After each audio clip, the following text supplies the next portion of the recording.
ఒక మాట మాట్లాడతారు, జగన్మోహన్ రెడ్డి విశ్వసనీయత ఉన్నటువంటి వ్యక్తిని. విశ్వసనీయత గురించి మాట్లాడే నైతిక హక్కు నీకుందా? విశ్వసనీయత అంటే ఆ పదానికి అర్థం నీకు తెలుసా? విశ్వసనీయత అంటే ఒక మాట చెప్తే ఆ మాట కట్టుబడి ఉండాలి.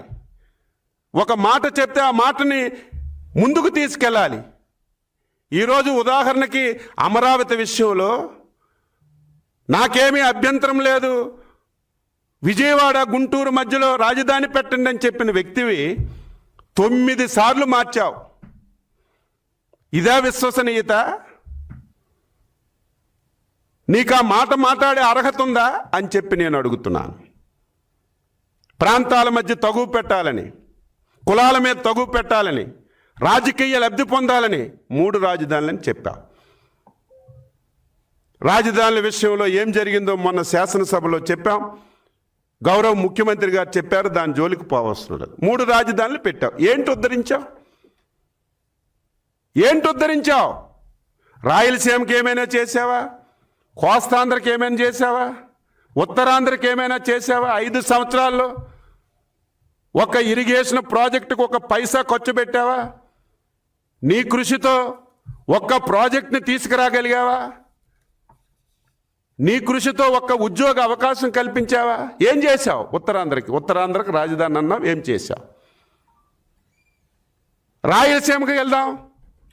రాయలసీమలో నువ్వు ఒక్కటంటే ఒక్క కార్యక్రమం చేసి నేను చేశానని చెప్తే ఒక పర్థం ఉంటుంది. 5 సంవత్సరాలు విచ్ఛిన్నం చేసి 5 కోట్ల మంది ఆంధ్రుల జీవితాలతో ఆడుకొని మొత్తం నాశనం చేసిన విషయాన్ని ఈ సందర్భంగా గుర్తు చేస్తున్నాను. మళ్ళీ ప్రజల మద్దతుతో మొన్న ఎన్డీఏ ప్రభుత్వం అధికారంలోకి వచ్చింది. ఈరోజు గర్వంగా చెప్పదలిచాను, ఇదేదో అమరావతి ఒక సెంట్రలైజ్డ్గా మనకుంటుంది, ఒక రాజధానిగా ఒక నగరం ఉండాలి. అన్ని రాష్ట్రాలకి రాజధానులుగా పెద్ద పెద్ద నగరాలు ఉన్నాయి. కనీసం రాష్ట్రం విభజన జరిగిన తర్వాత 12 సంవత్సరాలు అయింది. ఈరోజు కూడా ఎవరమైనా ఏ రాష్ట్రం వెళ్ళినా, ఏ దేశం వెళ్ళినా ఆంధ్రాకి రాజధాని అంటే రాజధాని అని చెప్పుకునే పేరు లేకుండా ఈరోజు చాలా బాధలు, అవస్థలు పడుతున్నాం.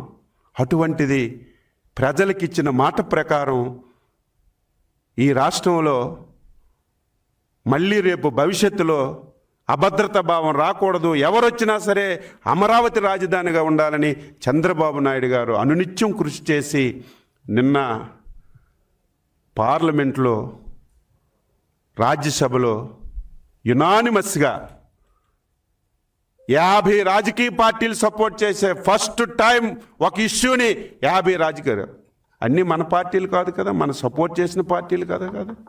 ఈరోజు 2 గ్యాలరీస్ ఉన్నాయి దేశంలో, ఒకటి కాంగ్రెస్ గ్యాలరీ, ఒకటి బీజేపీ గ్యాలరీ. 2 గ్యాలరీలు కలిసి, 2 గ్యాలరీల్లో ఉన్నటువంటి అన్ని పార్టీలు కలిసి ఏకగ్రీవంగా ఆమోదించినటువంటి బిల్లు అమరావతి రాజధాని బిల్లు. ఈ బిల్లుని నిస్సిగ్గుగా నువ్వు ఈరోజు వ్యతిరేకించి వాకౌట్ చేసావంటే అసలు నీకు ఈ రాష్ట్రంలో ఉండే అర్హత ఉందా అని చెప్పి నేను అడుగుతున్నాను. కొత్తగా నిన్నలేదు మొన్న ఒక కొత్త పేరు తీసుకొచ్చాడు, మావిగన్. అసలు ఉత్తరాంధ్రలో ఉన్నటువంటి నాయకులు, రాయలసీమలో ఉన్న నాయకులు కర్రలు, చీపుర్లు పట్టుకొని జగన్మోహన్ రెడ్డి ఇంటి మీద పడాలి. మీకేమాత్రమైనా సీము, నెత్తురు, సిగ్గుంటే నిన్నటి వరకు 3 రాజధానులని చెప్పారు. మీరు కూడా మమ్మల్ని అందరినీ విమర్శించారు, మా రాజకీయ పార్టీని విమర్శించారు. 3 రాజధానులు వస్తే తెలుగుదేశం వస్తుందని, 3 రాజధానులు వస్తే అచ్చెన్నాయుడు అడ్డుపడుతున్నాడని. నిన్న మావిగన్ మాట్లాడితే ఎందుకు నోరు మూసుకొని ఉన్నారు? ఉత్తరాంధ్రలో వాళ్ళు, రాయలసీమ వాళ్ళు. ఏమైంది ఉత్తరాంధ్ర రాజధాని? ఏమైంది రాయలసీమలో ఉన్నటువంటి లీగల్ రాజధాని? మీరు అడగాలా లేదా? మీకు ఇష్టం ఉన్నా లేకపోయినా ఒక నాయకుడంటే దానికి మీరు తానా తందానాలంటే ప్రజల అమాయకులా? నేను రాత్రి ఆలోచించాను, ఏంటి కొత్తగా ఈ మావిగన్ తీసుకొచ్చాడంటే కుట్రలో భాగంగానే ఈ పేరు తీసుకొచ్చాడు.